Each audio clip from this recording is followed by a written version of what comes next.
Good evening, everyone. It's great to see a packed house tonight. From where I'm standing, it looks like there are about 12,000 people out here, so it looks really fantastic. So, there's no commentary, no. I'm Roger Casey. I'm the president of McDaniel. At least I was until that joke. And it's my privilege to welcome you tonight. This is our third SmartTALK event of the academic year. And during these conversations, we obviously have a chance to catch up with some of our most accomplished alumni and to learn about the myriad ways that their liberal arts education has fueled their careers. And I'm proud to be able to introduce tonight's SmartTALK guest, Nicki, who's a proud member of the class of 1986. You guys can all cheer now. Yeah. And an outstanding leader with the Center for Disease Control and Prevention. And I also want to say hello to Taya and Sam, Nicki's parents. It's wonderful to have you here with us as well.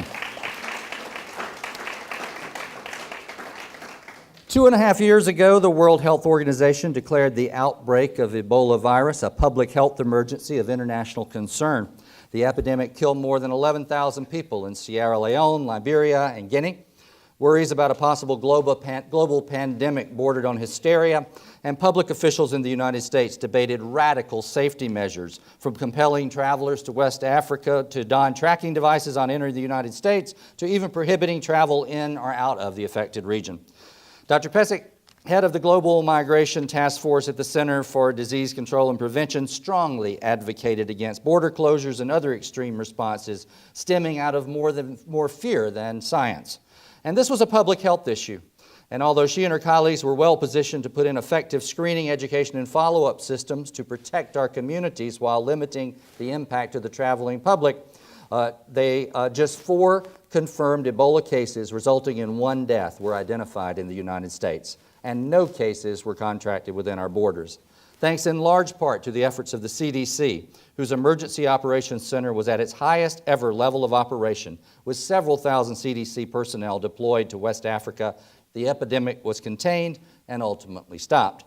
So when she's not in major response mode, Nicki's official job title is Senior Advisor for Global Health Security in the CDC's Center for Emerging and Zoonotic Infectious Diseases, where she oversees a $40 million budget and the work the center supports in 17 countries to improve their capacity to respond to infectious disease outbreaks. Of course, the past couple of years presented one looming world crisis after the other. In the past year, Nicki has spent much time in Puerto Rico as the senior CDC official dealing with the Zika virus and as deputy incident manager for CDC. Dr. Pesik is well prepared to perform in high-pressure situations and to coach her team to do the same. Why is that? Because she was a biology major and a 5-time academic All-American athlete in softball and volleyball. She graduated from Western Maryland College, summa cum laude, before serving 3 years of military service with the Virology Division of the U.S. Army Research Institute of Infectious Diseases. Nicki earned magna cum laude honors from the University of Maryland School of Medicine and completed her residency at the University of Cincinnati Department of Emergency Medicine before being recruited as an assistant professor at Emory University's Department of Emergency Medicine, where she taught in the Domestic Preparedness Program. At the CDC, she's now applying her emergency medicine skills to treat not just one patient at a time, but an entire population as a whole on the national and the global level. And tonight, she will share insights about her work in emergency medicine and public health. Then after her remarks, she and I will join together to have a conversation, including the questions that you filled out on your cards. And afterwards, if you want to continue the conversation, I invite you to a reception in the room immediately behind us. So please join me in welcoming Nicki back to campus.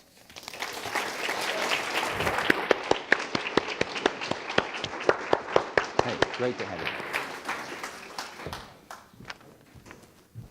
Well, good evening, and thank you. I feel a lot older about 2 hours ago because I had to take a golf cart to get to this building. So apparently they thought I might have a heart attack walking from Harrison over here. But also, it's a pleasure and an honor to be here. I have to admit, it's been a very long time since I came back to the Hill. And if I do say Western Maryland College, I'm sorry, that's where I went to school. It's only a name change, in my opinion. The spirit is the same. So I'm going to spend a little bit of time reminiscing about some stories, and I have to digress a little bit from my notes because a really big surprise this evening.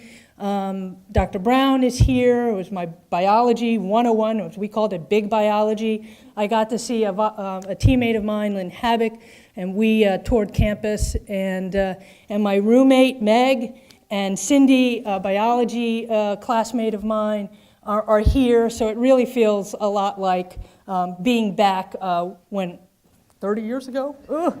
Okay, I'm really getting old, I have a feeling. But anyway, for you all, again, it's a real honor, it's a pleasure, and I'm excited to be here. When I was 17 and trying to figure out what I wanted to do after high school, I knew I wanted to have a liberal arts education. I get bored easily, and I wanted to study various disciplines. And I also wanted to continue to play sports. That was really important. I wanted to participate in athletics. And Western Maryland College at the time had a wonderful biology program. It did very well in placing its graduates in graduate school, and it seemed like the right fit. And Rebecca Martin will tell you, because she and I were reminiscing earlier, that I knew from a very early age, and also when I went here, that I wanted to go to medical school. I did not have a plan B, which I probably should have had, but I didn't really have a plan B if that didn't work out. And so I knew I wanted to get good grades. Now, while I ultimately did very well here academically, my career here did not start off on a high note. Biology 101, Dr. Mike Brown, big biology. We were 3 weeks into the semester, 4 weeks, and he gives us a 10-point quiz. I did not pass that quiz. I don't think I got 2 points on that quiz. Meg, a music major, did way better on that quiz than I did. And I gotta tell you, I felt like my world was about to fall apart. I had never done poorly on an exam, ever. And I was like, oh my God, I failed this 10-point quiz. Now looking back at it, you guys are probably thinking, what an idiot, it's 10 points. There's like 1,000 more points in your entire class. This is not the end of the world. For me, it was the end of the world. But I sucked it up and I went to Dr. Brown and I said, help, what did I do wrong? Can you tell me how to better prepare for college and exams? And he spent the time with me explaining how to study, what I should do, not only for his class, but for every other class I took here. And that really provided a foundation, at least for me academically. I didn't fail any more quizzes. I didn't feel a whole hell of a lot better after that quiz, but I didn't fail any more quizzes. So back then, putting grades and getting good grades was really, really important, as you can tell. And I started coming late to volleyball practices. And my coaches were Dr. Carol Fritz, who I know many of you know, and Dr. Rebecca Martin. And I tell you, Dr. Fritz didn't say anything, but there was a look on her face that could burn a hole through the back of your head and into the next wall, and I knew she was not happy. But eventually she came to me and said, Nicki, you can't worry about your grades and study all the time. You're not going to enjoy school. And frankly, you're not going to remember what grade you got in what class. You'll remember the experiences if you take the time. Now, I can tell you, I didn't believe a word she said. Phew, over my head. And I have to admit, she was right. I don't really remember any grades I got. Majoring in biology, having a minor in European history, I don't remember them. But I do remember experiences. And what she was trying to tell me in her own way was, you've got to balance work and life, studies and athletics. And for me, I think being a student athlete made me a happier student and a better student. So I encourage those of you who are in athletics here at Western Maryland to find that balance, because the athletic part of it is equally as important as what you're studying in school. So my goal of getting into medical school also caused me to make another decision, which I don't regret, but it was the wrong one. And that is, and Rebecca Martin remembers, I transferred out of Western Maryland College my freshman year. I went to Hopkins. And I thought, because my goal of getting into medical school, I would have a better chance if I went to Johns Hopkins. Oh boy, what a mistake. Now my parents had told me, you shouldn't do this, but I was bound and determined and stubborn, and I went. It only took about 4 weeks, and I regretted that decision.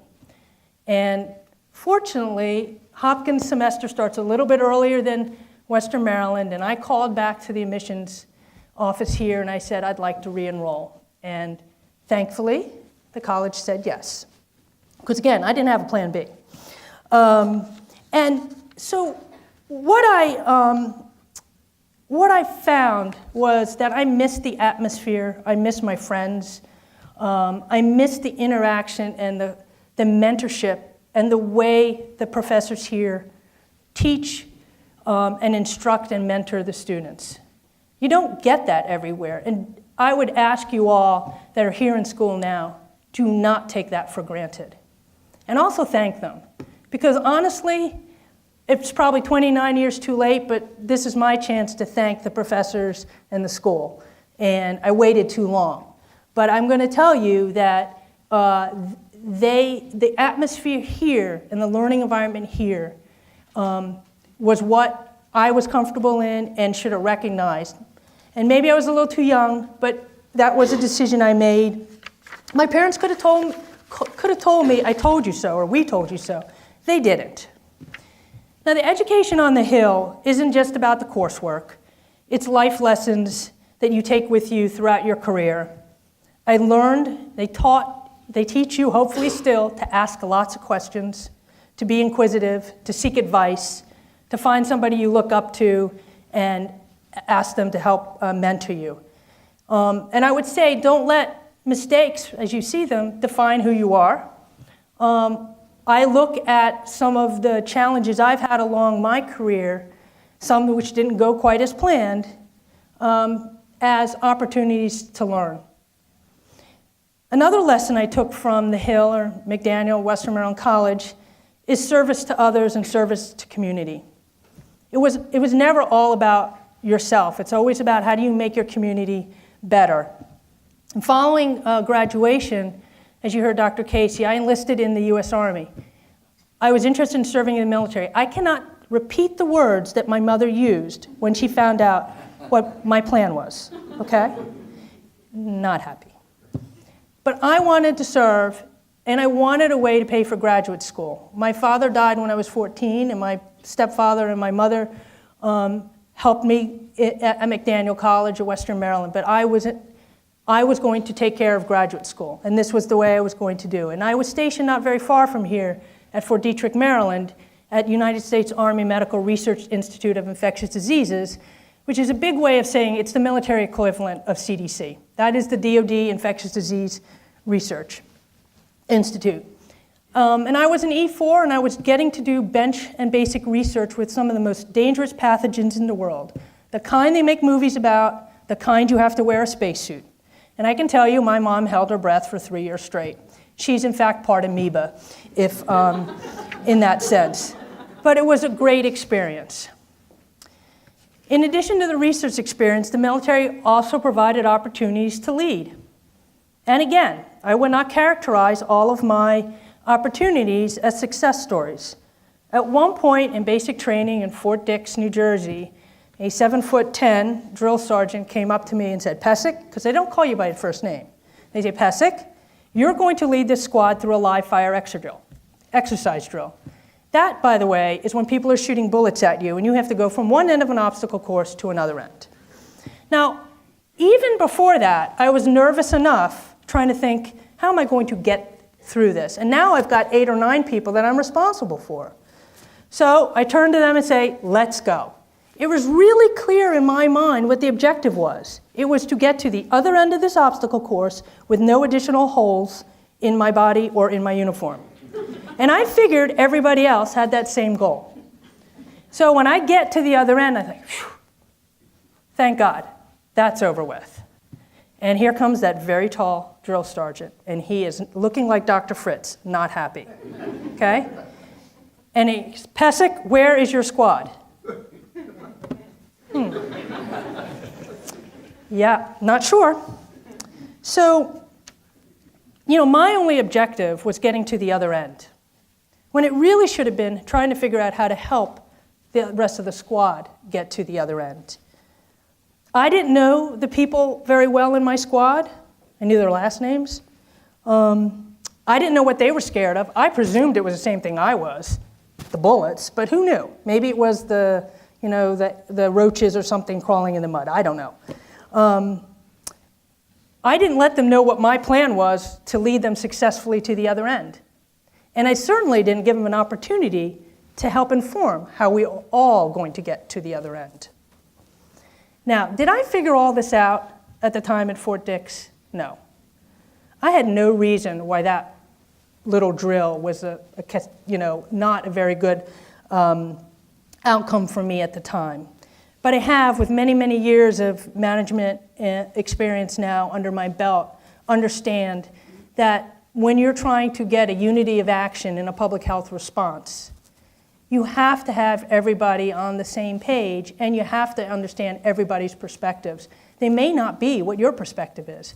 Maybe the person just doesn't like crawling in the mud, or and the bullets didn't faze them. I don't know, but I do know that to be successful in a team and to be successful in getting a unity of action, particularly in a public health response, you have to do it as a team, and you have to include people's perspectives and their own goals. So as you heard in the introduction, I did ultimately make it to medical school and start emergency medicine training, and went to Atlanta at Emory University. Well, why emergency medicine? Honestly, one, I am an adrenaline junkie, but two, emergency medicine to me is sort of the liberal arts of medicine. We have to train across many, many disciplines. So we know enough about pediatrics, enough about obstetrics and gynecology, orthopedics, sometimes psychiatry, a lot of times social work, trauma, neurology. I mean, you don't know what you're going to see in the emergency room. Every day is a different day. If you had a good day the day before, it doesn't mean you're going to have a good day the day after. So in a way, emergency medicine for adrenaline junkie was a perfect fit, and for somebody that liked the various disciplines. So then how did I get into public health? Well, proximity had a little bit to do with it. Emory and CDC, you can throw tennis balls at each other's buildings, so they're very, very close. My focus at the time when I started at Emory was on hospital preparedness and disaster preparedness. And I began consulting with the CDC around the time of the Anthrax attacks and 9/11. And a new program at CDC was standing up, which is the National Strategic Stockpile. And that's the program at CDC that houses and stores about $6 billion of medical countermeasures, so vaccines and antitoxins, ventilators, IV fluids, beds, for natural and potentially deliberate disasters. And I was offered their chief medical officer position. And I'm like, wow, what a great opportunity. But I wasn't ready to leave clinical medicine. I mean, I'd just spent 12 years trying to get into clinical medicine, and I'd been at Emory for about 7 or 8. I was very fortunate that the program allowed me to do both jobs. So I basically did 30 hours a week at Emory and 30 hours a week at CDC. And I continued that pace for about 3 years. And then in 2005, Hurricane Katrina happened. And I was asked to take the first public health team down to New Orleans to reestablish public health services. We were there a day after the floods. And I started off with a team of 12 people, and probably within 2 or 3 weeks, I had about 50 people in New Orleans with me. And it was a wonderful, challenging experience. We slept in tents, we slept in abandoned warehouses, we slept on church floors and on military ships or carriers, I'm not sure. It's a big big tin bucket in the river. And we were there to try to get the people that remained in New Orleans public health services. We didn't know where most of these people were. And the public health personnel from New Orleans, many of them were displaced, had lost family. So they're torn between their own families and having to provide, greatly needed services in this city that was completely devastated. And I spent about 2 months down in New Orleans and came back and sat down with my chairperson at Emory and said, I've made the decision that I've been avoiding for 3 years. And I decided to leave clinical medicine full time and apply emergency medicine to public health emergencies. And I don't regret that decision. It was the right decision at the time, but it took a long time for me to make. So public health, Megs in public health. Public health is about protecting communities. It's not an individual life at a time, it's a community at a time. And it doesn't matter whether you're developing guidelines for the clinical care of women infected with Zika virus, or you're developing a communication campaign to try to get people to stop smoking. It's always targeted at the high-risk populations. I'm very fortunate to work at a remarkable agency because its focus is on saving lives. We protect communities both from domestic and international public health threats. And as our former director, Dr. Frieden, once stated in a meeting, the world is safer than ever before from global health threats, but the world is at greater risk than ever from global health threats. So my one history lesson for you all. Historically, diseases in other places was seen as an impediment to exploration and a challenge to winning a war.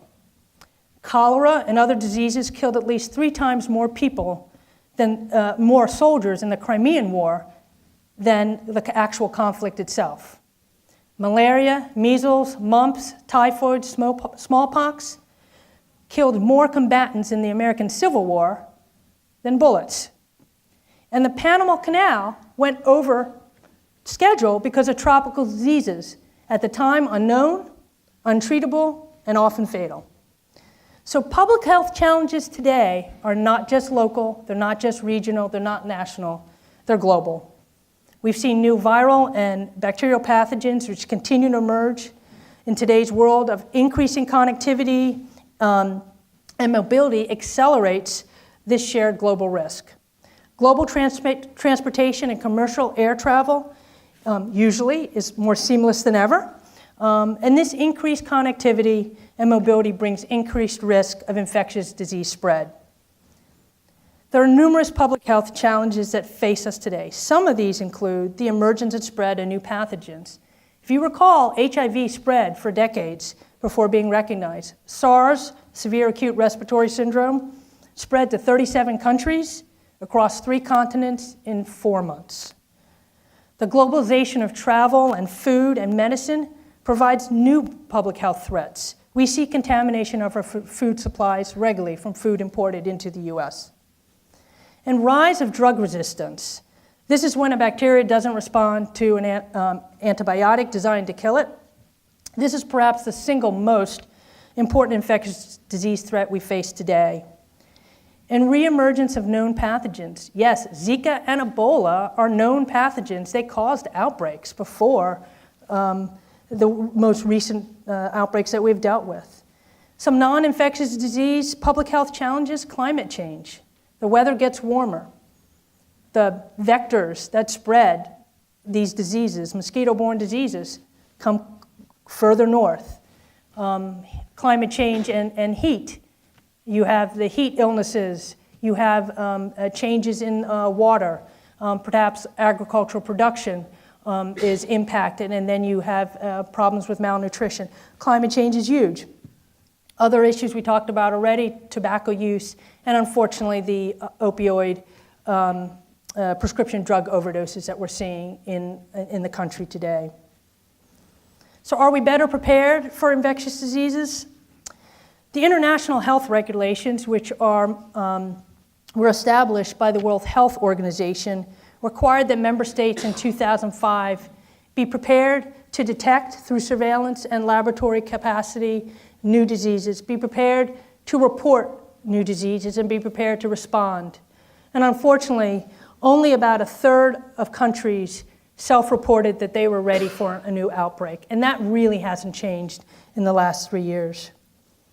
There are also always challenges in convincing the US government to invest in preparing for outbreaks and supporting international countries in these efforts. But compare these costs with the cost of responding. The World Bank estimates that a single severe pandemic is likely to cost 3 to 4 trillion US dollars, and some estimates as high as $6 trillion. The cost of the Ebola outbreak in West Africa was $2 to $3 billion lost in gross GDP of the 3 most affected countries. And the response costs for Zika are approaching $15 billion. World Bank estimates that another tens of billions of dollars in long-term damages to the children being born will occur.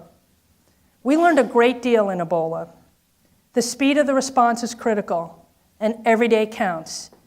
And it was very unfortunate that the World Health Organization and the world moved far too slowly in response to the Ebola crisis. Every country should be prepared to find a threat when it emerges and stop it promptly when they identify it and prevent it whenever possible. But as a world community, we must be ready to surge and help another country if their capacities are overwhelmed. We have to move from a time of non-accountability and no assistance to mutual accountability and partnership in dealing with these crises. To better ensure global preparedness to fight the next epidemic, the world must close the gaps in global capacity to prepare and respond to these events. A functioning national public health system and a health system are fundamental prerequisites for safeguarding against outbreaks of disease with pandemic potential. Recent major outbreaks such as Zika and Ebola remind us that a communicable disease has the potential to have serious humanitarian crises that can severely impact political and economic stability. As a senior advisor in global health, when not in a response, I work with other officials at CDC and other agencies to implement the US government's global health security agenda.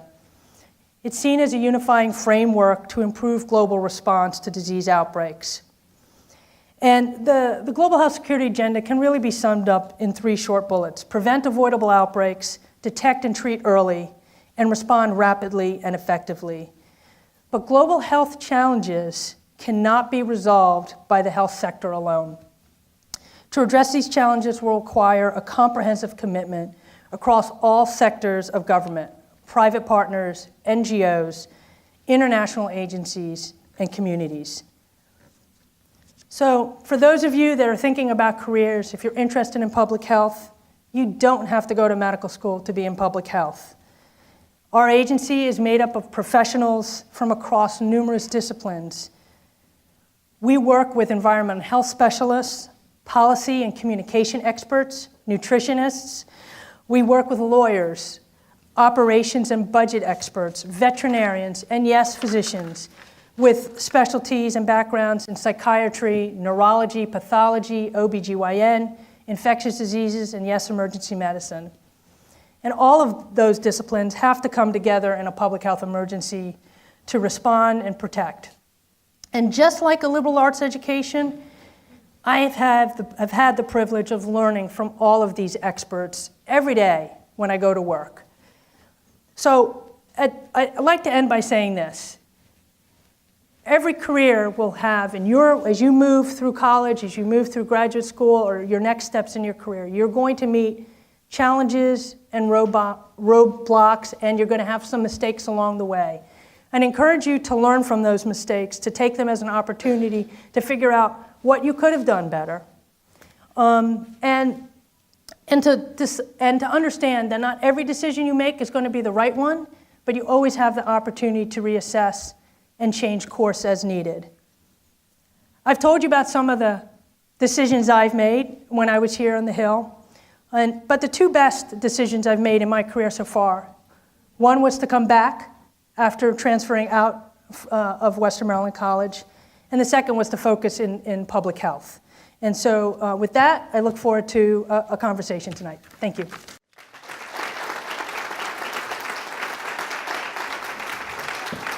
There are so many places we could start this conversation. You folks have come up with some great questions tonight. So I'm going to pick up with something you said in your final remarks about roadblocks. So I'm very curious to hear about a really good example of some major roadblock you encountered in your CDC work, how you overcame it, how you feel good about that.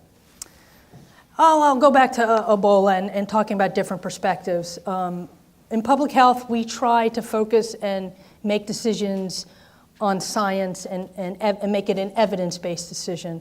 But unfortunately, oftentimes, many decisions can be driven by fear and or politics. And we have different perspectives. We work with many different agencies at CDC. And during the Ebola crisis, there were agencies and departments that wanted travel restrictions to prevent people from traveling back into the country.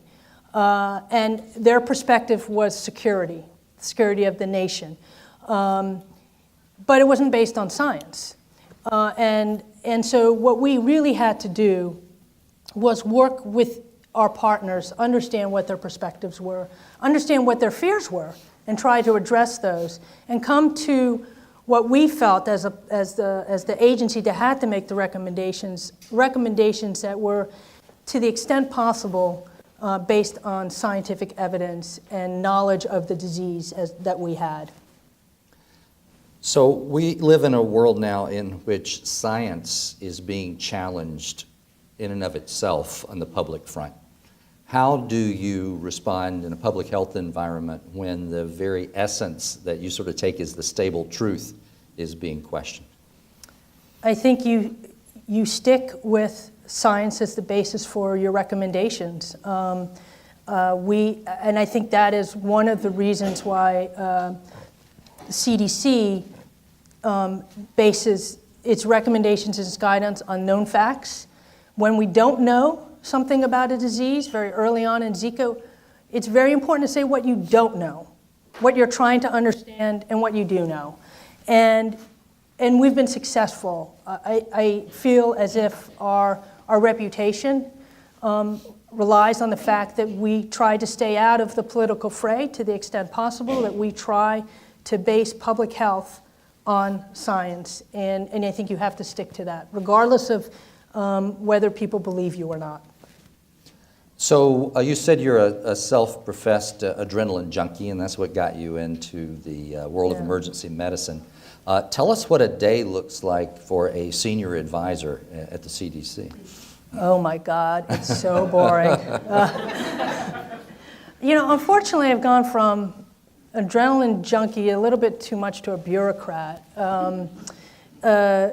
But basically, I would say that my focus now is looking at the 30,000-foot level, at the strategic picture, about programs that under the purview of my responsibility and others at the agency that have similar contributions to a particular program, such as global health.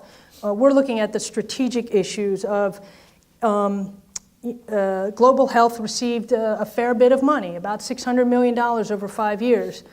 But if you look at 17 countries that are in dire need, that's just not a lot of money. If you compare that to something like PEPFAR, which is the Global AIDS Program, that receives that amount of money every year, and we're trying to stretch this over 5 years, over 17 countries, with such significant public health capacity building needs. We struggle with, we can't do it all, and we can't let perfect be the enemy of good, and then we have to make some very difficult decisions on how we prioritize. And even within our own agency, we may or may not have agreement on what the priorities are. We generally will come to some general agreement of the general priorities, but not all. I won't say we always come to consensus. So as an American culture, we are kind of obsessed, I think, in our pop culture with the notion of this invisible thing that destroys us. And which might explain, why zombie movies are so popular. I mean, or on the other extreme, why everyone's carrying around their antibacterial hand cream so that we don't have any germs here. So you talked about how fear motivates us. what do we really need to be afraid of as opposed to these, what is the great, fear, public health fear that's really out there that we should be worried about? I would say, from an infectious disease standpoint, I would say antimicrobial resistance. It's unfortunate. There have not been, for decades, any new drugs other than maybe some modifications in classes of drugs. But we've not seen a new antimicrobial agent or class in decades. And, without throwing too many statistics, we know that about 30% of antibiotic prescriptions are unnecessary. And so antimicrobial resistance, while we in the United States, we are focusing, we have a large national program on antimicrobial resistance now. We're supporting state and local departments with detecting antimicrobial resistance, reporting antimicrobial resistance, lots of training on infection control. The same cannot be said throughout the world. And case in point, MDR-TB, or multi-drug resistant TB, decades ago, it used to be that those were US-born citizens with MDR-TB. Now, the converse is true. 60 to 70% of MDR-TB that we see in the US is from a foreign-born individual coming in. And so, drug resistance in India, drug resistance in Ethiopia affects the US, and we can't turn a blind eye to that. And I would say that we have, as a community, have to understand antibiotics are not always the answer, and that if we do use antibiotics, we should use them appropriately. How many of you got an antibiotic prescription and didn't take all of the pills? Okay, I'm going to raise my hand. Okay, I lost the pill, but I didn't finish it. So, and that happens. And then unfortunately, in many countries that even have access to antibiotics, sometimes you don't need a prescription. You can go into, in an African country, if you have a UTI, you can ask for an antibiotic. They'll give it to you. And in some countries, they'll give you an antibiotic, but many times because of the depth of poverty in these countries, people will buy 2 or 3 pills because that's all they can afford. So guess what? They get better for a few days, and if you really needed an antibiotic, you will get worse. And now you've got a bug potentially that's become resistant to a first-line agent. And so I think, from my perspective as a healthcare worker and a public health, I think we have to recognize that antimicrobial resistance will not just affect people that have infections now, but can you imagine in 10 or 20 years if you need an organ transplant? It may be too dangerous to do an organ transplant because we may not have the antibiotics to deal with an infection should you get one. Or cancer patients that are receiving cancer have become immunocompromised, and there's no antibiotic that may or may not be able to fight the infection. So for me, it's not so much the fomites that are, everywhere, but rather I think the antimicrobial resistance, I think, is a huge issue. Zika certainly has probably had more press than any major disease lately. Can you assess, where are we right now in terms of response to Zika? Well, one, I think Zika got more press because it's easier to spell. Can you imagine if it was like chikungunya? Nobody could spell it, the press would stop talking about it. Though it scares and me I'm hoping that's the last one because I've been through Anthrax, now I'm on Zika, so I've gone through A to Z. I'm hopeful that I'm done for at least a few years. I think we've learned a lot with Zika. If I look back in January when I first was asked to start working on this response, but even before the Emergency Operations Center activated, we didn't know that Zika caused congenital infections. We thought it could be a problem, but we didn't have the scientific evidence to conclusively say there was a causal effect, and we do now. We didn't know at the time that it also was a sexually transmitted disease, but I remember sitting writing guidelines when we found out we had our first conclusive case of sexual transmission. So I think we've learned a great deal about Zika.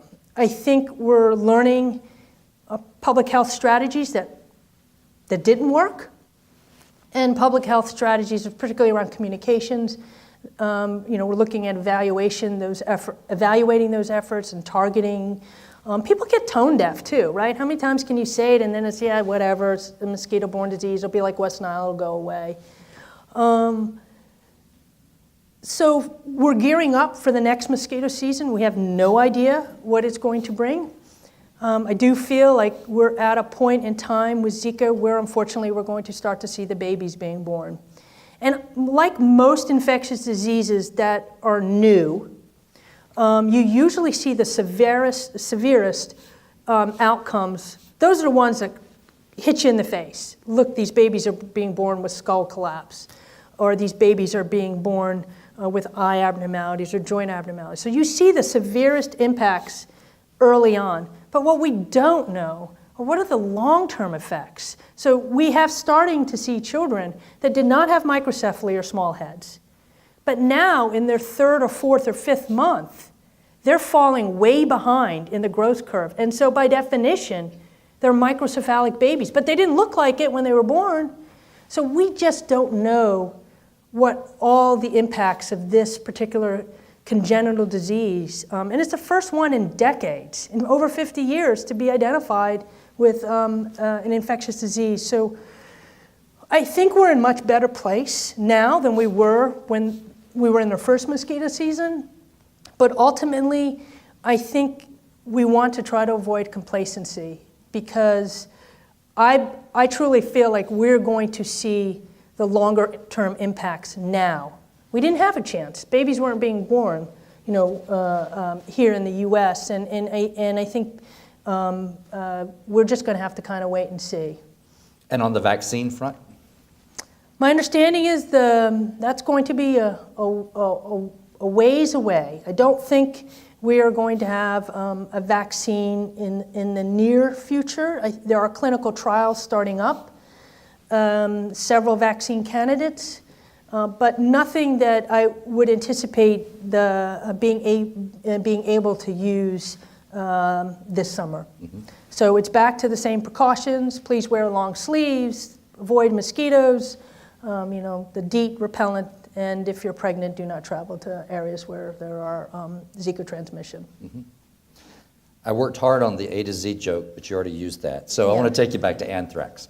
You worked very much with anthrax, and particularly at a point in time that our students might not remember it as well, but right after 9/11, when anthrax was on everybody's mind. Yeah. Tell us a little about your work with anthrax, and where are we now with that? So my work involved the Strategic National Stockpile, and I don't if you all recall that I think it was one of the very few times in history where the FAA grounded all flights to a halt. And in fact, I was actually in Micronesia doing a hospital preparedness work, and I'd come back about 2 days before they stopped the planes from coming in. So a couple of my colleagues were actually stranded, oh darn, in Micronesia on an island where you could scuba dive and snorkel all day. But I was in the Emergency Operations Center, and my work around anthrax there was determining giving antibiotics, not giving antibiotics. Again, I think the agency learned a great deal. At the time, there was a lot of confidence about you can't get anthrax through the mail. Well, we know that was wrong. And I think one thing that we do, I believe, well at the agency is we learn from each public health response. And it really became very clear that if we're not sure, we need to say, we don't know. We're trying to understand what is happening. I think from an anthrax standpoint, since those times, the Strategic National Stockpile now has tens of millions of doses of antibiotics against anthrax. 3 or 4 monoclonal antibodies now exist against anthrax, antitoxins, which we didn't have at the time. We now have an approved and licensed FDA vaccine against anthrax. By the way, that one hurts because it's got a little formalin in it, and my God, that hurts when you get that sucker. So I've had that vaccine, not pleasant. But I will say that I think we're in a better spot now. I personally feel like, and this is my personal opinion for anybody if there's press here, I personally think that we are much more at risk of these emerging infections and antimicrobial resistance and, frankly, drunken drivers on the road than anthrax. I don't stay awake at night because of anthrax. Mm-hmm. Where are we with Ebola now in the world? As far as Ebola in the 3 affected countries, I think it's very well under control. They have their surveillance systems in place, and they're quickly, when they identify a new case, they're quickly going to it, finding the source, and stopping the spread. Unfortunately, that's taking a lot of international support and resources. And whether or not these communities and ministries of health will have sufficient resources and capabilities to continue those efforts long term, I think is something that we have to wait and see. I'm hopeful that the world as a whole learned a big lesson around Ebola. I know our agency was screaming at the top of our lungs early on that this is a problem, and that the outbreak was of rising concern to us. But again, I think this goes to the public health capacities. There was a significant amount of funding that went to stopping that outbreak, and those countries suffered a great deal, both economically and obviously personally for many, many families. But whether or not, as international aid begins to pull back, the capacities will be retained at a level that it needs to be, we're going to have to see. Mm-hmm. When we're looking at global health issues, or issues actually that particularly are happening in certain parts of the world, yeah. Where do you have the most concern? Is it densely populated areas? Is it areas that have fewer doctors or places where there's no research going on? I mean, what are the big hot places in the world that keep you awake at night?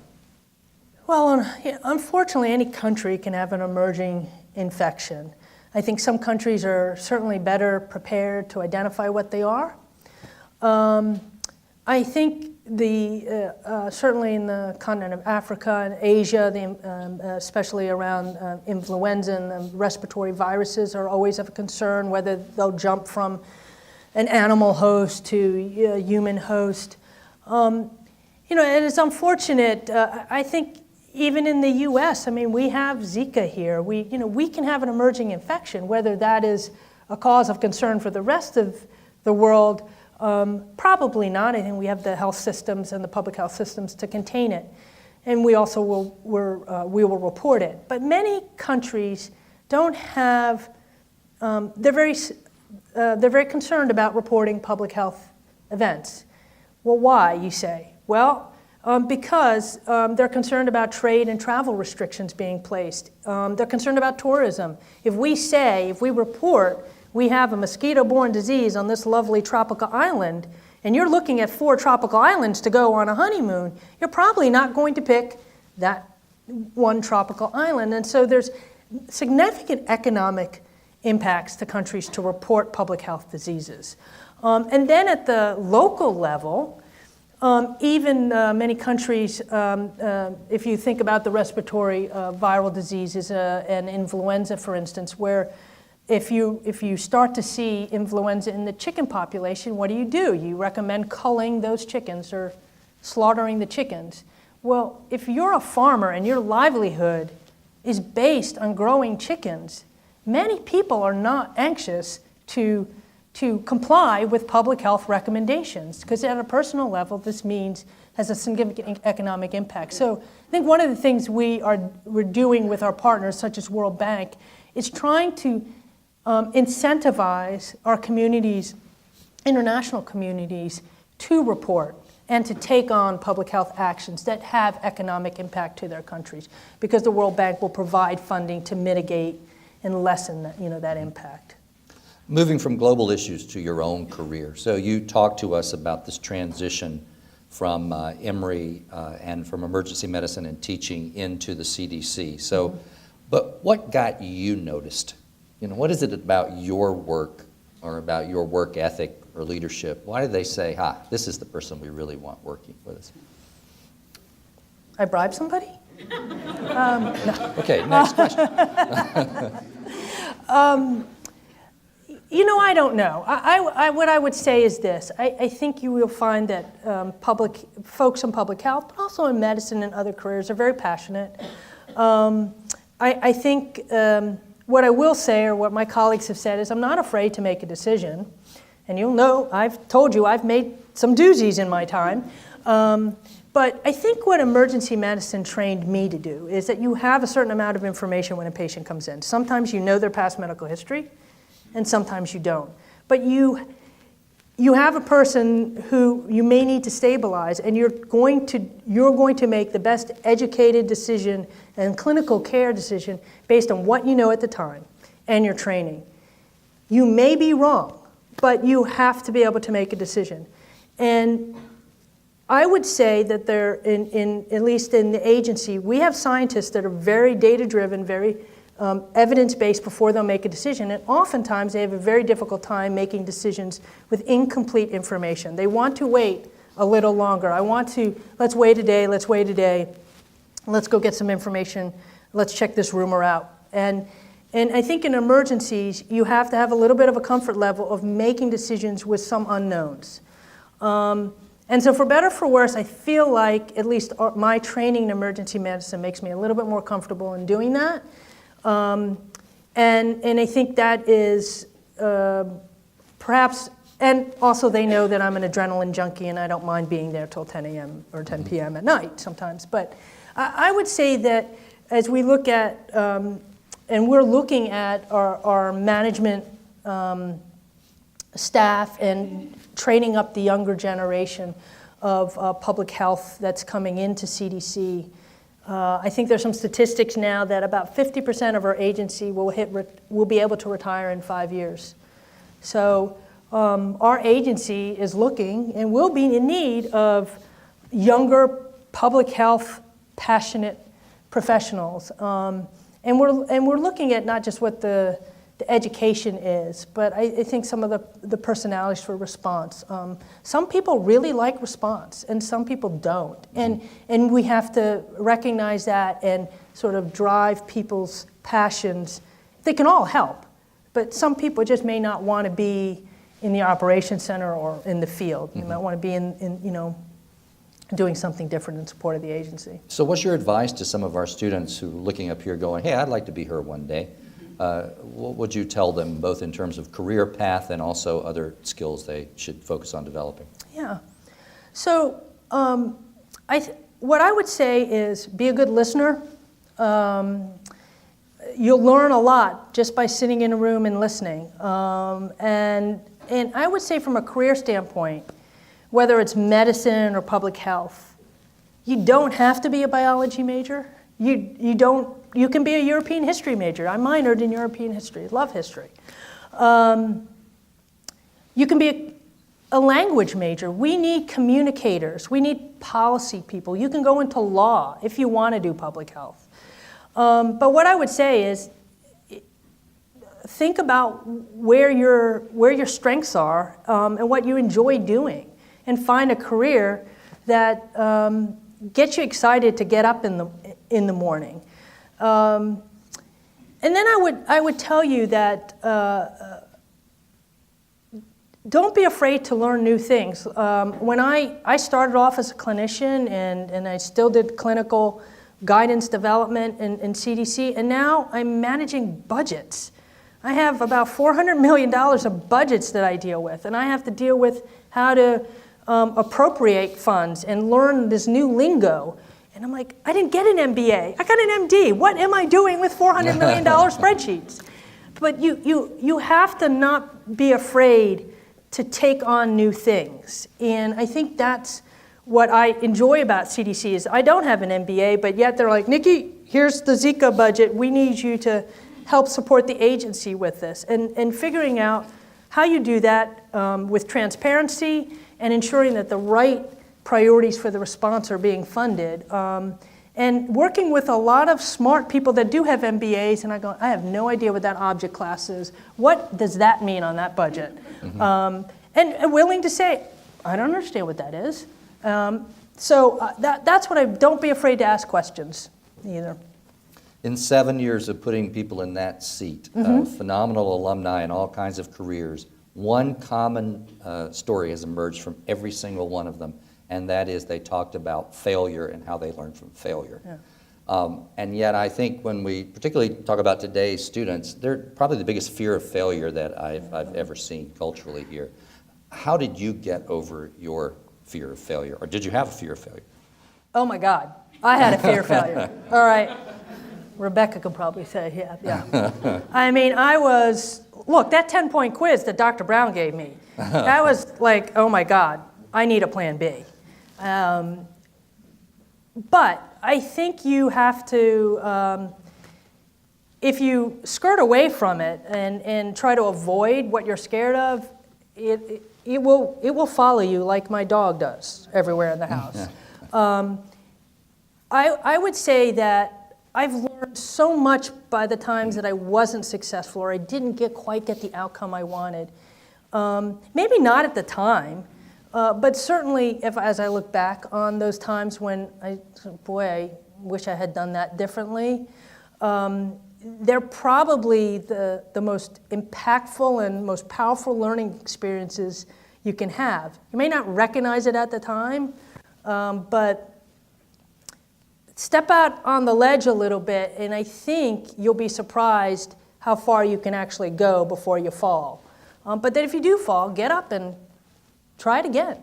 And go ask Dr. Brown for how to study. So we know why you came back here when you made your foray to Johns Hopkins. Yeah. Why'd you come to Western Maryland in the first place? Because I wanted to figure out what that mascot was, and I still to this day. Could somebody please tell me what a green terrier is? I thought it was cute, and no, you know, I have to say that I'm actually a very shy person. And I knew I wasn't going to be comfortable at very large school. And I knew I wanted to be able to go up to a professor and ask a question and not feel intimidated. And I did. I really loved volleyball and softball and basketball, and I tried to play all three, and that was just an utter failure, by the way. So I had to give up basketball. Rebecca's probably very thankful about that. What Western Maryland at the time really provided the opportunity to have a breadth of experience across different disciplines and to be able to play sports. And yeah, my mom's cooking's pretty good, and I wanted to stay close to home. Here's a couple of one-sentence answer questions. So who was your favorite roommate here at... Sorry, I had to put the plug in. Meg.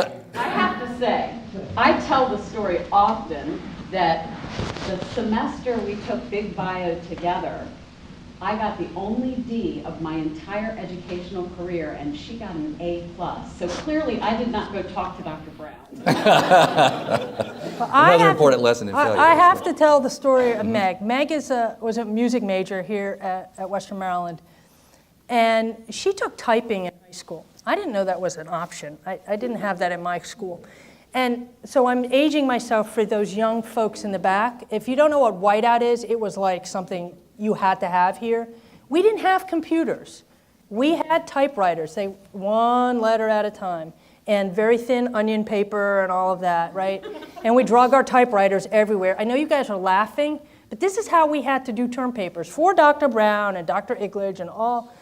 Well, my typing was horrid, and it would take me hours to type a term paper. So finally, I did my term papers, wrote them out, and I bought Meg dinner, and she typed 500 words a minute and could, crank out a term paper in 30 minutes that took me 6 hours. So be glad that you have computers nowadays. You have no idea how much time and how many volleyball practices I was late to because I was on a typewriter. When you look back at your undergraduate experience, can you remember, was there a moment when you thought, for sure, yeah, I can achieve this dream. It's going to be mine. I can be this doctor that I want to be. I mean, was there a class? Was there an experience, a professor? I mean, when did you gain that confidence that turned it? You know, I think actually it was sort of toward the end of school here, and I knew I wanted to go to medical school. I wasn't sure if I wanted to do a PhD on top of that, and being in the Army, I decided after working on basic research that there was no way I was going to make a living writing grants for, you know, a PhD, and I just knew that that was not in the cards for me, and then I also felt like that experience on top of my educational experience gave me the confidence to do the applications and you know, go for the only plan I had, which was go to medical school. Did you do undergraduate research? Was that going on then? Or? Actually, I don't think I did. Mm-hmm. Yeah. Yeah. I mean, I did a lot of research on the ball fields and whatnot, but not much for myself. So. And I will say that I fed the squirrels Pop-Tarts here. And do they still spray paint the squirrels? No. No. Yeah, you had a. By the way, guys. No? Yeah, yeah. Cindy, do you remember? Do you remember? There was a biology professor somewhere around here, this campus, whose job, I think they were like, it wasn't, you know, GIS tagging squirrels, but we had squirrels running around with pink mohawks and green mohawks and red ones. They spray painted the squirrels, and they were doing some sort of study on them. I got bit by the red spray painted one. He was not pleased. I knew we would go from A to Z with Anthrax to Zika. I did not expect painted squirrels tonight, so I do want to thank you. They used to paint the squirrels here. Yes. Well, having given our students a new opportunity to explore, I'm hoping everyone here can join with me in thanking someone for an outstanding career. We deeply appreciate your coming back. We're incredibly proud of what you achieved. So please join me in thanking Nicki for being with us tonight. A great conversation.